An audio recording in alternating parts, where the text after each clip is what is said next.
Ce chiffre à présent, à l'occasion de la journée internationale de lutte contre les violences faites aux femmes.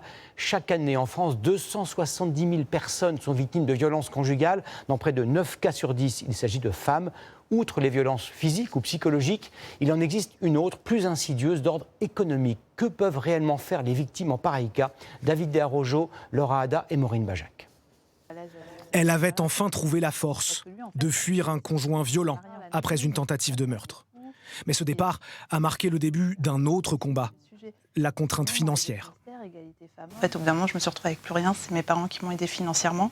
Les frais d'avocat, en 7 ans de procédure, j'ai dépensé plus de 80 000 euros.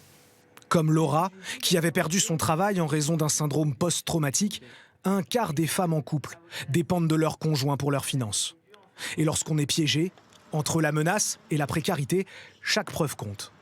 Une application, Mémo de vie, permet aux victimes de s'organiser discrètement. Tout ce qu'il y avait sur mon téléphone, tout ce qui me servait de preuve, et c'était sur l'appli et ça, ils ne le savaient pas. C'est ce qui m'a sauvée.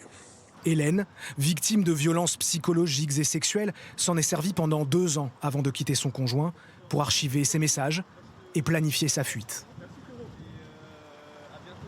Dans un premier temps, j'ai mis nos cartes d'identité, notre livret de famille. J'ai mis tous les documents qui nous permettaient de faire une demande de logement au cas où. Et puis des mots de passe, comme les mots de passe des impôts par exemple, pour pouvoir être sûr de pouvoir me connecter si j'en avais besoin.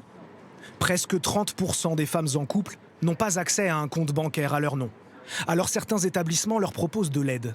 Cette banque leur permet d'obtenir en 24 heures un compte, une carte envoyée ailleurs qu'au domicile conjugal et le suivi d'un personnel formé. Ces personnes peuvent partir assez précipitamment, sans aucune ressource, donc il n'y a pas besoin d'avoir un montant minimum pour ouvrir un compte. L'autre enjeu, c'est aussi de pouvoir identifier et aider les victimes de violences au plus tôt, à commencer par leur lieu de travail. Déposer plainte sur son temps de travail. Vigdis Maurice Herrera, elle-même victime, a créé Opal, un site qui permet aux femmes d'accéder anonymement aux aides de leur commune ou de leur société. Ah ouais. Moi, par exemple, j'ai vécu des violences sexuelles au sein de mon couple. Je ne me serais jamais vue aller voir mon employeur pour lui raconter ce que cet homme me faisait dans la chambre à coucher. Vous imaginez? On n'a pas à raconter sa vie privée, ce qu'il se passe à son employeur. Mais on a besoin d'aide et on a le droit à cette aide. Un dispositif qui pourrait changer la vie de milliers de femmes. 70% des victimes n'osent jamais en parler sur leur lieu de travail.